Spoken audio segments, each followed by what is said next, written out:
But here's what most people don't realize. If you're a man over 50, waking up tired, carrying stubborn belly fat, and feeling your drive quietly fading, it may not be your age at all. It may be what you're eating every morning. I'm a board-certified urologist and men's health physician, and I've spent decades helping men reclaim their energy, confidence, and hormonal strength. There's one healthy habit silently lowering testosterone, and in a moment, I'll reveal it. Tell me where you're watching from, and remember to like and subscribe so we can stay connected. But here's what most people don't realize. The word healthy on a food label doesn't mean your hormones see it that way, especially not after 50. I see men every week who are doing everything they were told to do, eating fruit, avoiding junk, trying to stay disciplined, and yet their testosterone keeps falling, their waistlines keep growing, and their energy keeps fading. And that disconnect creates a quiet kind of anger, a kind of betrayal, because no one told you that some fruits, the very ones praised as clean and natural, can spike your blood sugar, raise estrogen, and slowly suppress the very hormone that makes you feel like yourself.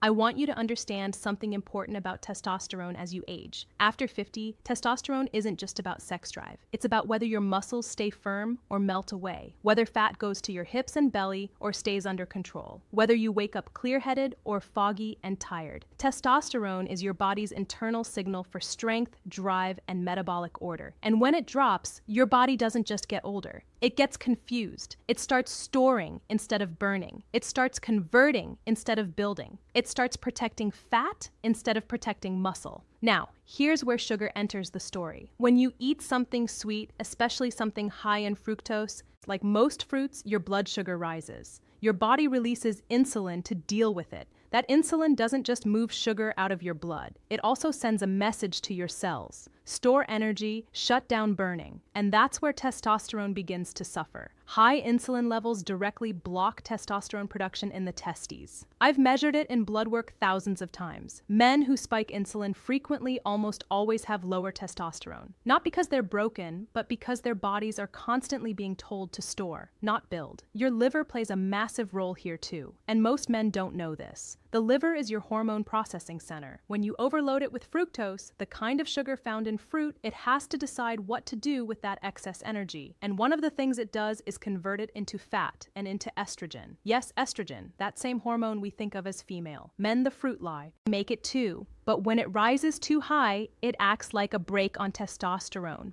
So every time your liver is flooded with sugar, especially in the form of fruit juice or sweet fruits, you are quietly nudging your body toward higher estrogen and lower testosterone. And then there's belly fat. This is the part that hurts men the most because it feels so unfair. Fat cells are not passive, they are biologically active. They contain an enzyme called aromatase, which literally converts testosterone into estrogen. The more belly fat you carry, the more testosterone you lose. So when fruit spikes your insulin, insulin tells your body to store fat. Fat produces estrogen, and estrogen suppresses testosterone. You get stuck in a loop, you didn't fail, you were pushed into a hormonal trap. What makes fruit even more dangerous than bread for many men over 50 is how fast and how quietly it hits. Bread gets demonized, fruit gets celebrated, but fructose goes straight to the liver. It doesn't raise blood sugar in the same way glucose does, so you don't feel the crash right away. Instead, it silently gets converted into fat and hormones. That's why a bowl of grapes or a smoothie can do more damage to testosterone than a slice of toast. Your body doesn't see natural, it sees sugar flood. I've had men sit across from me frustrated and exhausted, telling me they gave up desserts, they stopped soda, they eat fruit every day, and yet their testosterone is still in the basement. And when I show them their insulin levels, their liver markers, their estrogen, something finally clicks. They weren't undisciplined, they were misled. And that realization is both painful and freeing because it means the problem isn't you, it's the signal your food is sending. So if you've been feeling betrayed by foods you thought were helping you, you're not alone. And the truth is, one of the first fruits most men eat every single morning is quietly one of the worst testosterone killers of all. And in the next moment, I'm going to show you exactly which one it is. But here's what most people don't realize. The fruits you reach for when you're trying to be healthy are often the same ones quietly working against your hormones. I see this pattern every day in my clinic. Men come in proud of their discipline, telling me about their fruit bowls, their smoothies, their clean breakfast, and yet their testosterone keeps dropping. And it's not because they're doing something wrong. It's because no one ever explained what these fruits actually do once they enter a man's aging body. Take bananas. Men love bananas because they're easy, filling, and marketed as a perfect energy food. You grab one on the way out the door or drop it into a smoothie, and you feel like you've done something good for yourself. But hormonally, bananas are loaded with fast-acting sugars that rush straight into your bloodstream and flood your liver. That sugar spike forces insulin to rise. And when insulin stays high, testosterone production shuts down. Your body reads that signal as we're in storage mode, not we're in building mode. Over time, that daily banana becomes a quiet contributor to belly fat, rising estrogen, and falling testosterone. Then there are grapes. They look harmless. They're even served in hospitals and wellness clinics. But grapes are essentially tiny sugar bombs. They contain more concentrated fructose per bite than almost any other fruit. When you eat them, that fructose is dumped directly into your liver, where it gets converted into fat and eventually estrogen. I've had men tell me they snack on grapes all day, thinking they're avoiding junk food, not realizing they're bathing their liver in the very sugar that pushes testosterone down and estrogen up. Pineapple is another one that fools a lot of men. It's marketed as anti-inflammatory and good for digestion, and in small amounts it can be. But most men don't eat pineapple in small amounts. They drink it in juices or eat large bowls of it, and that's where the damage begins. Pineapple is extremely high in fructose, and that overload forces the liver to prioritize sugar processing over hormone testosterone-killing fruits balance. The more burdened your liver becomes, the more estrogen it produces, and the less testosterone your body can maintain. And then there's dried fruit, which may be the worst offender of all. Raisins, dates, dried mango, dried apricots. They're sold as natural snacks, but they're basically concentrated sugar with the water removed. A handful of dried fruit can contain as much sugar as a candy bar. That sugar doesn't just spike insulin. It overwhelms the liver and gets rapidly turned into fat. And that fat, especially around your belly, becomes an estrogen factory through a process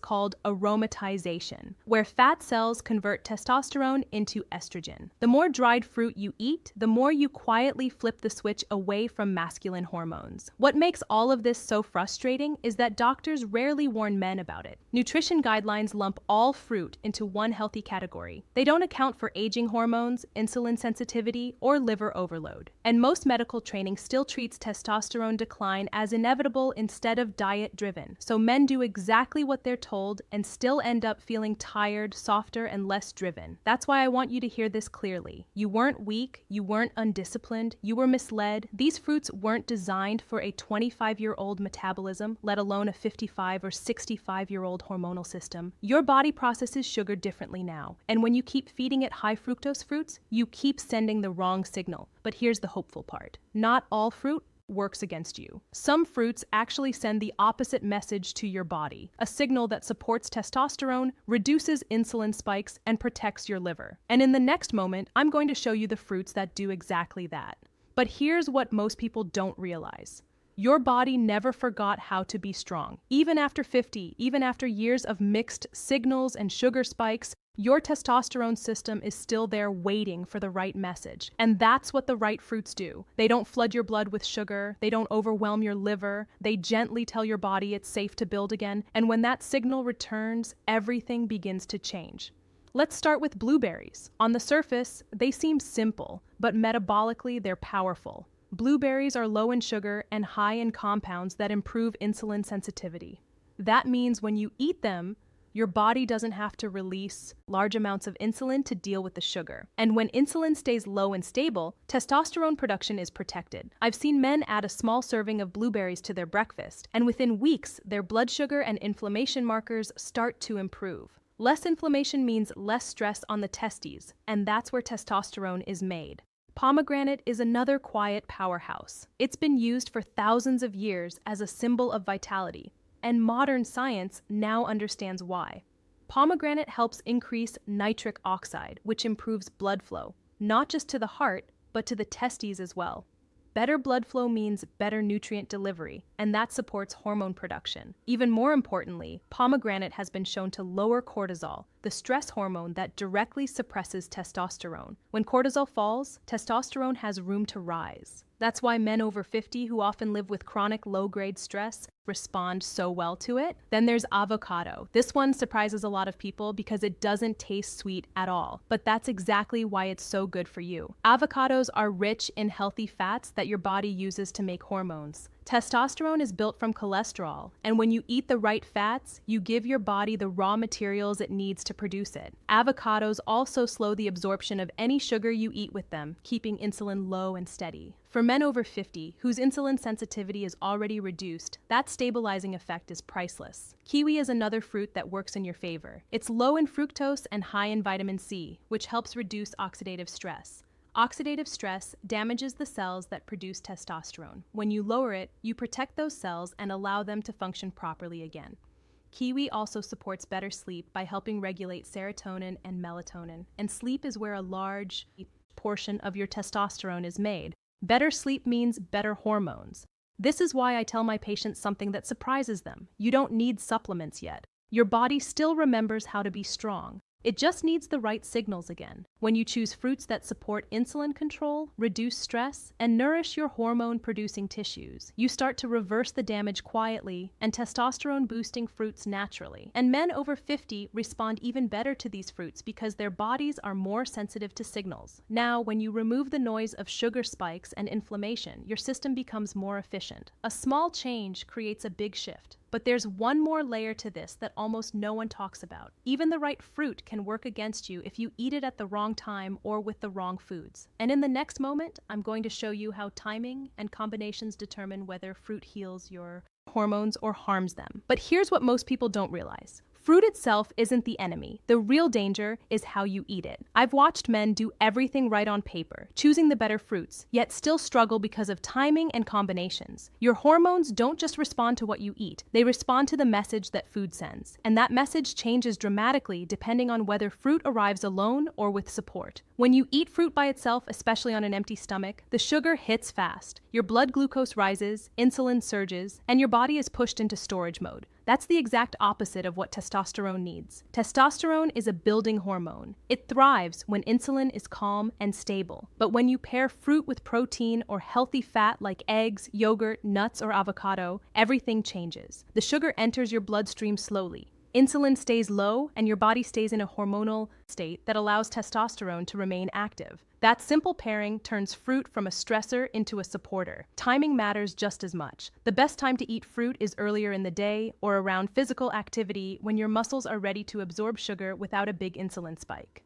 In the morning, paired with protein and fat, fruit can gently refill your energy without overwhelming your liver. After exercise, it can help replenish muscles instead of being stored as fat. But late at night, fruit becomes a problem. Your insulin sensitivity is lower. Your body is preparing for sleep, not energy storage. That late bowl of fruit quietly raises blood sugar, increases cortisol, and disrupts melatonin, the hormone that controls sleep. And sleep is where testosterone is made. Most of your daily testosterone production happens at night during deep, uninterrupted sleep. When fruit spikes your blood sugar before bed, it fragments your sleep. You may not even wake up fully, but your body never reaches the deep stages where hormones are rebuilt over time. That's one of the fastest ways to drain testosterone. You can even use fruit strategically to lower cortisol. When stress is high, cortisol rises and testosterone falls. A small serving of the right fruit paired with protein can gently bring cortisol down without spiking insulin. That's why some men feel calmer and more balanced when they eat fruit the right way. It's not magic, it's chemistry. This is where men often realize something powerful. Their body isn't broken. It was just receiving the wrong signals. When you give it the right ones, stable blood sugar, low stress, proper timing, it begins to shift back toward balance. And even if you've been eating the wrong fruits the wrong way for 20 years, it's not too late. But here's what most people don't realize. The hardest part of losing your energy, your drive, and your sense of masculinity isn't physical at all. It's emotional. I sit across from men every day who quietly blame themselves. They think they waited too long. They think their best years are behind them. They look in the mirror and don't recognize the man staring back. And they assume that aging has taken something from them that can never be returned. That kind of fear doesn't get talked about, but it sits heavy in the chest. What I want you to hear is that what you're feeling is not weakness. It's the natural response of a man whose body has been receiving the wrong signals for a long time. When testosterone falls, confidence falls with it. Motivation drops, sleep becomes lighter, joy becomes quieter. And because it happens slowly, men start to believe it's just getting older. But that story isn't true. It's just the story you were told. Your hormones don't fail you overnight. They respond to signals from food, from stress, from sleep, from inflammation. When those